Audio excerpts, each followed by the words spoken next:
Nongere mbaye ikaze mu makuru yacu yo kuri iki gicamunsi cyo ku itariki ya kabiri ukwezi kwa mbere 2026. Ikaze rero muri amakuru akomeza kugenda avugwa, inkuru yihutirwa cyane tugezeho kuri Madame Louise Mushikiwabo, umunyamabanga mukuru w'umuryango w'ibihugu bikoresha muri rw'igifaransa francophonie, yahoze ari minisitiri w'ububanyi n'amahanga w'igihugu cy'u Rwanda kandi yanabaye na minisiteri y'itangazamakuru mu gihugu cy'u Rwanda. Umwe rero mu bayobozi bakomeye cyane igihugu cy'u Rwanda agifite. Inkuru rero yihutirwa cyane turutse Paris mu gihugu cy'Ubufaransa. Reka nze nyigaruka ariko reka maze mbayishamake ari makuru y'ingenzi agezweho muri aka kanya akomeje kugenda avugwa hirya no hino bice bitandukanye. Babwire ko amakuru atugeraho aravuga yuko Minisiteri y'Umutekano w'imbere mu Bwongereza yatangaje ko abimukira batemewe n'amategeko binjiye muri icyo gihugu bifashishije ubwato buto muri 2025 ari 41,472. Ni umubare uri hejuru kuko ari ku nshuro ya kabiri hinjiye abantu benshi mu Bwongereza guhera muri 2018. Ibi byaherukaga kandi muri 2022 aho hinjiye abantu 45,770 n'abari bakoresheje ubwato buto bunyura mu nzira izwi nka English Channel ihuza Ubufaransa n'Ubwongereza. Izamuka ry'umubare w'abimukira mu Bwongereza rikomeje kandi gushyira igitutu kuri Minisitiri w'Intebe Castamer n'ishyaka ry'abakozi rya Labour Party ryitambitse umugambi w'icyo gihugu kohereza abimukira mu Rwanda. Ibyari byitezweho guca intege abinjira muri icyo gihugu mu buryo bunyuranyije n'amategeko. Ubwo mibare y'abimukira yinjiraga mu gihugu yatumbagiraga cyane, uwari minisitiri w'intebe witwa Rishi Sunak yiyemeje guca burundu abinjira mu gihugu mu buryo bunyuranyije n'amategeko binyuze mu masezerano igihugu cye cyari cyagiranye na Repubulika y'u Rwanda muri icyo gihe. Mu yandi makuru, perezida wa Venezuela Nicolas Maduro yatangaje ko igihugu ayoboye cyiteguye kugirana ibiganiro na Leta Zunze Ubumwe za Amerika mu gihe umwuka mubi ukomeje kuzamuka hagati y'impande zombi, by'umwihariko nyuma y'igitero bivugwa ko igisirikare cya Amerika giherutse kugaba kuri Venezuela. Ico gitero cyabaye ku 24 Ukuboza 2025 mbere ya Noheli, nikivugwaho rumwe n'impande zombi haba kuri Amerika na Venezuela. France 24 ivuga ko aricyo gitero cya mbere Amerika yagabye ku butaka bwa Venezuela muri iki gihe umwuka w'intambara umaze iminsi, aho Amerika ishinja Venezuela kuba indiri n'inzira y'ibiyobyabwenge. Mu mezi make ashize Amerika kandi yari imaze igihe irasa amato atandukanye ya Venezuela ivuga ko yakoreshwaga mu gutwara ibiyobyabwenge ariko yari itaragaba igitero ku butaka.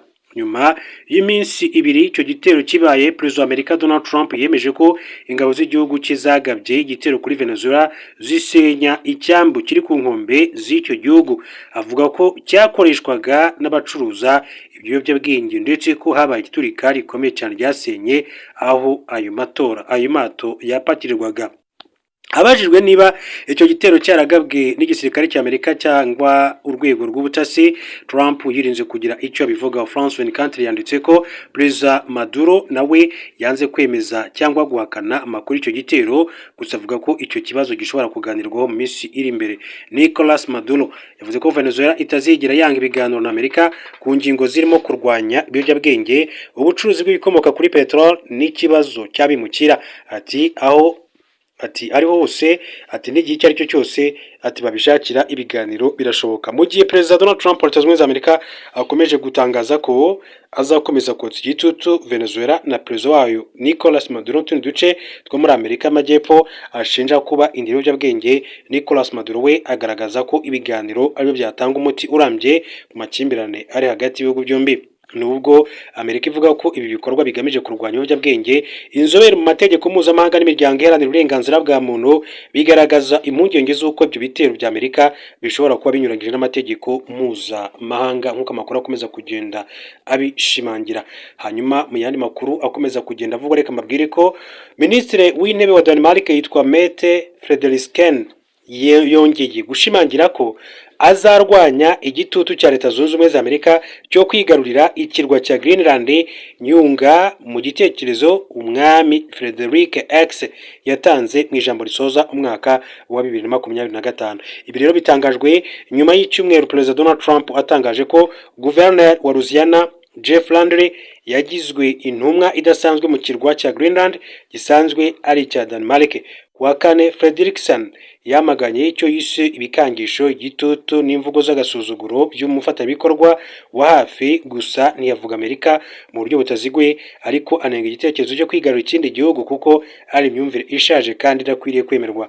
Ati kuvuga ko ushaka kwigarurira ikindi gihugu n'abantu nk'aho ari ikintu umuntu ashobora kugura ndetse no gutunga, ntabwo ari twe dushaka intambara, ariko nta gushidikanya uko byagenda kose tuzahagarara bwuma, ati ku kibi ndetse n'icyiza. Umwami Frederick X wa Denmark mu ijambo risoza umwaka yavuze ko ibihe bikomeye biri imbere, ashimira abaturage ba Greenland ku mbaraga bakomeje kugaragaza, ashimangira ko Denmark kandi ikomeje kongera imyitozo n'ubushobozi bw'ingabo zayo kubera umwuka mubi uri kwiyongera. Icyifuzo cyo kwigarura Greenland ntabwo ari gishya kuko Bwana Trump kenshi yagaragaje inyota yo kwigarurira ikindi kirwa kuva yatangira manda ye ya kabiri, avuga ko ari impamvu z'umutekano w'igihugu. Mu kiganiro n'abanyamakuru mu Ukuboza, Trump yavuze ko Amerika ikeneye Greenland bishingiye ku kuba iherereye muri Arctique no ku butunzi bw'amabuye y'agaciro buhari, nubwo yemera ko Denmark ifite amateka kuri icyo kirwa mu buryo bukomeye.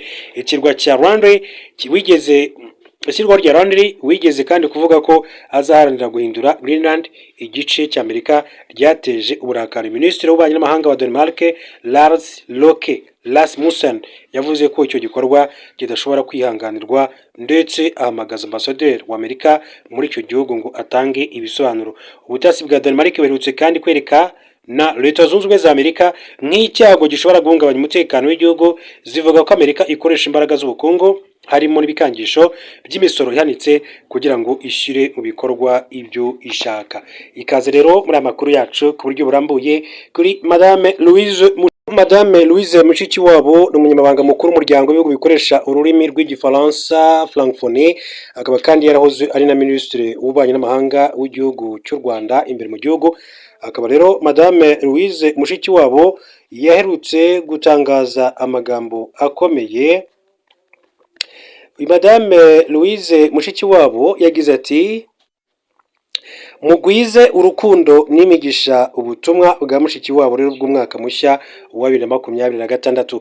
Umunyamabanga mukuru w'umuryango w'ibihugu bikoresha igifaransa Madame Louise Mushikiwabo yifurije abanyarwanda kuzagira ibihe byiza ndetse birimo ubuzima bwiza n'ituze ku mutima mwaka wa 2026. Ni ubutumwa Mushikiwabo yatanze yifashishije urubuga nkoranyambaga rwa X ku itariki ya 1 Mutarama 2026. Ati abashu ndabona mushobora kandi kuba mumaze kubyuka ku bwinshi, ati n'ubwinshi bw'ubutumwa bwo ku itariki ya 31. Ati bwagabanutse, nizera ko nta twuma dupima abanywa inzoga twaraye tubapimye, ati kandi tukabavumbura. Yakomeje yifuriza abanyarwanda ibyiza ndetse kandi n'umwaka mushya muhire wa 2026. Ati nagira ngo mbifurize umwaka w'ubuzima bwiza, ituze ku mutima n'ibyishimo byinshi, abo mukunda bose ubwo nanjye ndimo, Imana y'u Rwanda izababe hafi. Hari ba petite na ba petit shu, ati nabonye nabo, ati muri no minsi mikuru, ati turaramukanya biranshimisha cyane, mugwize urukundo n'imigisha, glo hobe de nouvelle année.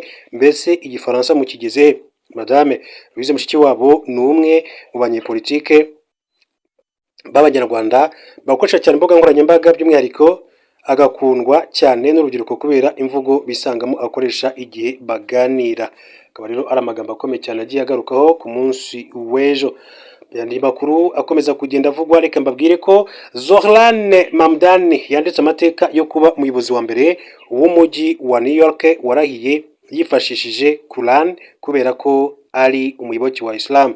Hanyuma rero muri uyu muhango wabaye mu muhezo ku itariki ya 1 Mutarama 2026, Mamdani yifashishije Quran ya sekuru ndetse n'izindi imaze imyaka igera kuri 200 yatijwe n'isomero ry'umujyi uzwi nka New York New Public Library. Iryo Quran kandi y'amateka yatijwe n'isomero ry'uyu mujyi yari iy'umwanditsi w'umwirabura n'umuhanga mu by'amateka Arturo Schoenberg, wagurishije ibitabo bigera ku 4,000 mu mwaka wa 1926. Ari nabyo byaje kandi gushyirwa muri Schoenberg Center for Research in Black Culture, ibitse amateka y'umuco n'amateka by'abirabura muri Leta Zunze Ubumwe za Amerika. Yashimye icyemezo cya Mamdani cyo gukoresha Quran ya Schoenberg kubera isano uwo mwanditsi afitanye n'umujyi wa New York ndetse no kuba iki gitabo gifite imiterere yorohereza abagisoma. Mamdani ni umwe mu banyapolitiki bake bo muri Leta Zunze Ubumwe za Amerika barahiye bakoresheje Korani. Umujyi wa New York agiye kwibura, abayobozi babo basabwa kurahira bakoresheje igitabo cy'idini runaka, ariko abayobozi benshi mu bamubanjirije bakoresheje Bibiliya mu ndahiro zabo. Hanyuma kubera imyemerere ya Mamdani n'amateka ye nk'umuntu wavukiye muri Uganda akaba n'umunyamerika ufite amamuko majyepfo ya Aziya, ubwo yiyamamazaga yavuze ko azashyigikira ubwoko butandukanye bw'abantu barizwa muri New York. Mu ijambo yagejeje ku baturage ubwo yiyamamazaga, Mamdani yatangaje ko adateze kwishushanya ngo ahishe inkomoko ye. Ati sinzahindura uwo ndi we uko mbaho cyangwa se imyemerere nizereramo, sinzongera gushaka kwihisha mu mwijima, nzajya mbaho umucyo, nk'uko yagiye abigarukaho muri aya magambo atandukanye Mamdani yakomeje kugenda agarukaho. Mu yandi makuru reka babwire impamvu Perezida Felix Tshisekedi wa Repubulika Demokarasi ya Kongo atwerera amahanga ibibazo bya Kongo mu mboni za AFCM 23 nk'uko bakomeje kugenda babigarukaho. Alliance Fleuve Congo ikaba rero yavuze impamvu babona ko Perezida Felix Tshisekedi akomeza gutwerera ibibazo byose amahanga, mu gihe guverinoma ya Repubulika Demokarasi ya Kongo ikomeje gutwerera u Rwanda ibibazo by'umutekano muke muri icyo gihugu. AFC 23 kandi yashimangiye ko ari amayeri ikoresha mu guhigisha uko ubutegetsi bwa Tshisekedi bwananiwe gukemura ibibazo by'abanyekongo muri rusange. Umuhuzabikorwa mu bya politike w'ihuriro rya Alliance Fleuve Congo M23 Caroline Nangaa yagaragaje ko ubutegetsi bwa Perezida Felix Tshisekedi bushaka gufata ibibazo by'igihugu bukabitwerera ibihugu by'amahanga mu guhisha ko ubwananiwe kubibonera ibisubizo. Ati ibibazo bihari ni by'abanyekongo ubwabo, gushaka kubitwerera abanyamahanga ni ukwita ku bimenyetso by'indwara udakemuye umuzi w'ikibazo. Ni gahunda y'uburyarya y'ubutegetsi bwa Kinshasa igamije guhisha ukunanirwa kwa guverinoma yabwo. Hanyuma yavuze ko ubwo buryo bwo kwihunza ibibazo butazatuma haboneka igisubizo kirambye ku kibazo cy'amakimbirane ndetse n'umutekano muke, kujya kwitotombera ndetse no gusaba mu murwa mukuru w'ibindi bihugu ati ntibizigera bikemura ikibazo cya Kongo. Bwicanyi, tsembatsemba, umutekano muke udahwema rero kugaruka, amakimbirane ashingiye ku bwenegihugu, ruswa, ubukene, imvugo zibiba urwango, ivangura rishingiye ku moko, kunyereza umutungo wa leta, ubujura n'ubugizi bwa nabi mu mijyi cyangwa se umwanda. Yakomeje kandi yerekana ko ibyo ihuriro rya AFC 23 rikora biri mu kurindi kandi bikwiye mu gushaka igisubizo kirambye kinyuze mu mucyo, cyubakiye ku kuri, kubazwa inshingano ndetse no kurangiza akarengane. Yerekanye kandi ko AFC 23 kandi itagamije kwihorera, ahubwo icyo igamije ari uko ibibazo by'abanyekongo byakemurwa mu buryo bwa burundu. Ati turamagarira abanyekongo gukomeza kwiyunga, uburenganzira bwemewe n'ubumwe bw'igihugu bwubakwa biciye mu kubana neza, gushyigikirana nk'igihugu, kutavangura ndetse no gukomera ku ntego y'abaturage banze guteshwa agaciro mu gihe bahisemo rero gahunda yo kubahiriza amategeko aho guhitamo rero gukorera mu kajagari.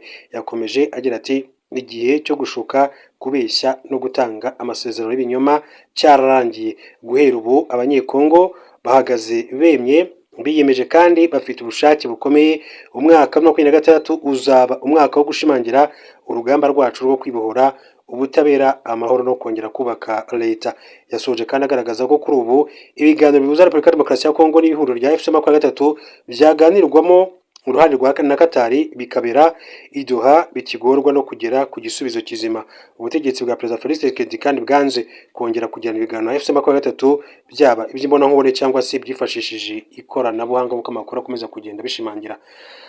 Hanyuma mu yandi makuru, Perezida wa Uganda Yoweri Kaguta Museveni yasabye amadini yo muri Uganda by'umwihariko abayobozi bayo gukoresha ubwisanzure bwagaruwe na guverinoma ye bagafasha abayoboke babo mu bikorwa byo guhangana n'ubukene. N'amagambo akubiye mu butumwa Perezida Yoweri Kaguta Museveni wa Uganda yageneye abanyamadini abunyunza kuri Minisitiri w'Uburinganire witwa Peace Mutuzo. Ati hari igihe abantu batabashaka gusenga mu bwisanzure ari abakristo benshi cyane, ati basunikirwaga gusenga bihishe, ati by'umwihariko abashya ntibemererwaga kandi gusenga ku mugaragaro. Yashimangiye ko ubu buri munya Uganda afite uburenganzira bwo gusenga nta bwoba kandi nta muntu ushobora kandi guhungabanya amahoro bafite. Asaba amadini gukomeza kuba inkingi y'ubumwe bw'igihugu.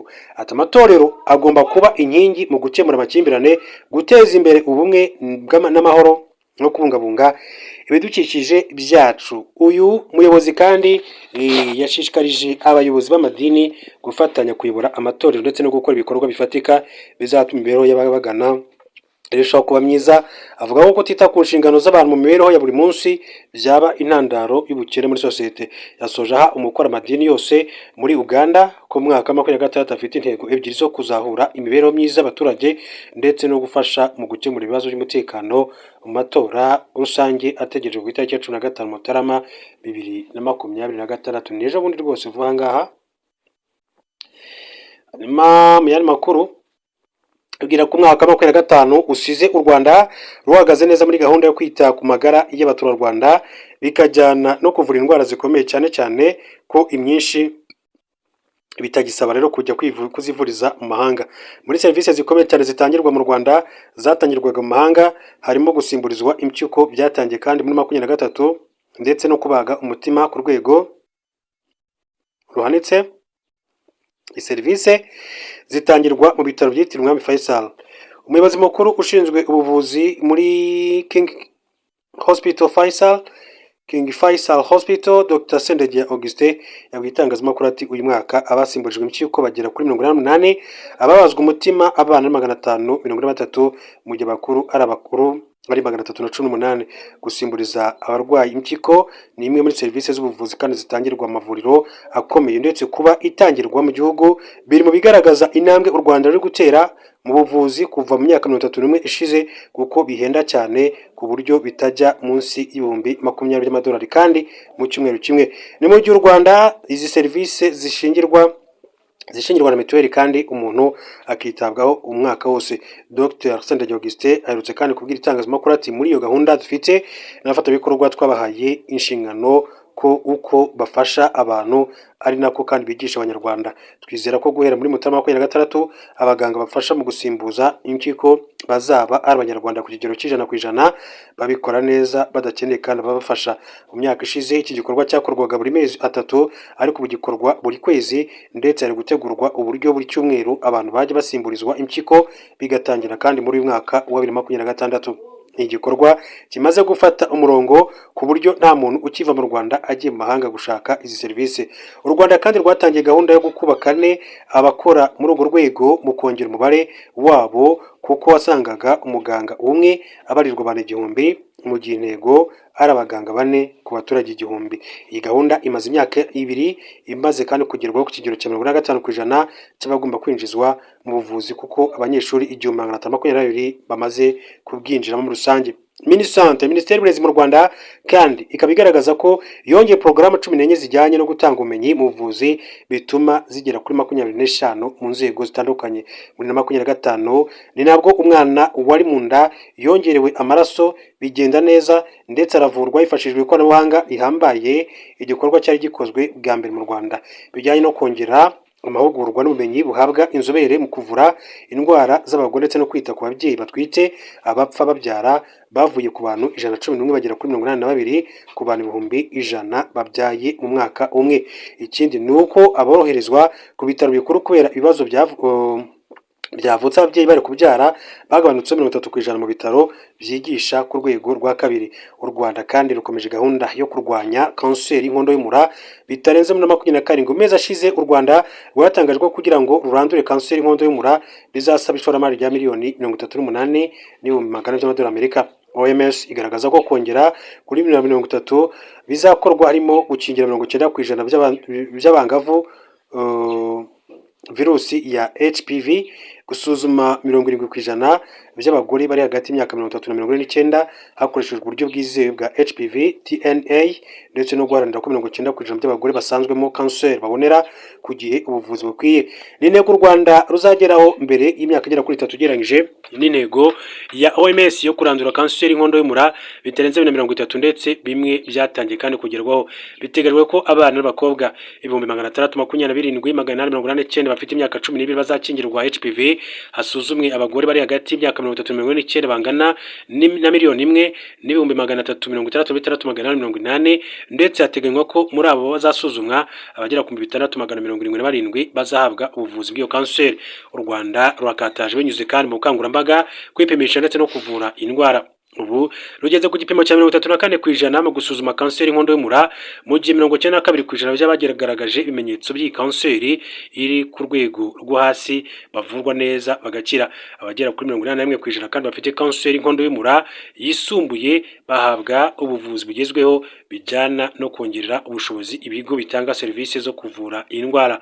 Kuvura kanseri n'izindi ndwara bijyana no kwita ku bakeneye gutabarwa byihuse barembye nko mu mujyi wa Kigali. Ubutabazi bw'ibanze butanga munsi y'iminota 15 aho yaba yagiriye ikibazo cyose, nk'uko amakuru akomeza kubishimangira. U Rwanda rubifashijwemo no kongera kandi umubare w'imbangukiragutabara kuko mu gihugu hose zimaze kuba 510 zifasha aboherejwe mu bitaro byisumbuye no gutabara abasumbirijwe baba abakoze impanuka n'izindi ndwara zihutiyeho.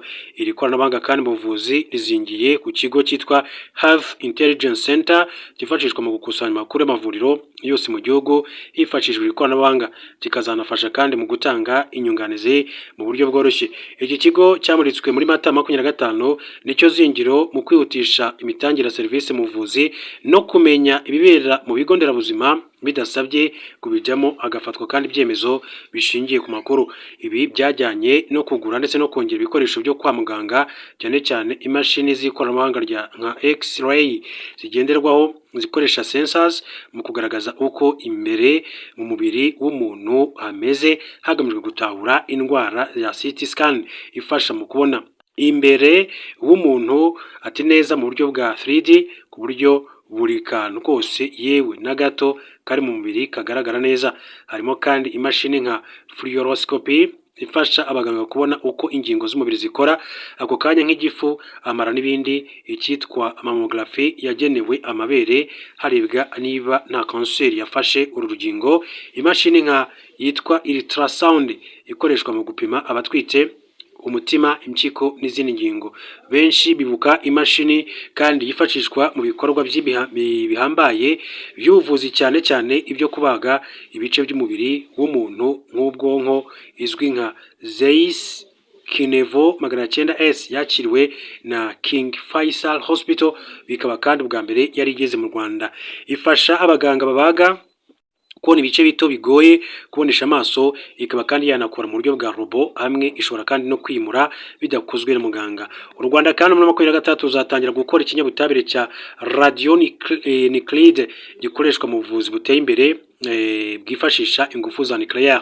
Ubu u Rwanda kandi rwamaze kubona ibyangombwa by'ibanze biruha uburenganzira bwo gukora iki kinyabutabire gihindurwa ibisukika, bishobora kandi guterwa umuntu mu maraso cyangwa se akabinywa, kugira ngo rero nanyuzwa mu mashini ya PET scan yifashisha ikoranabuhanga rya nucleaire abaganga babone ibyo bifuza. Bitezwe ko bizafasha igihugu kuba igicumbi cy'ubuvuzi, kuko iki kinyabutabire kandi bagikeneye bagikura mu Misiri ndetse n'i Burayi, nk'uko amakuru akomeza kugenda abishimangira mu bihe bitandukanye. Reka amashimire mbifuriza komeza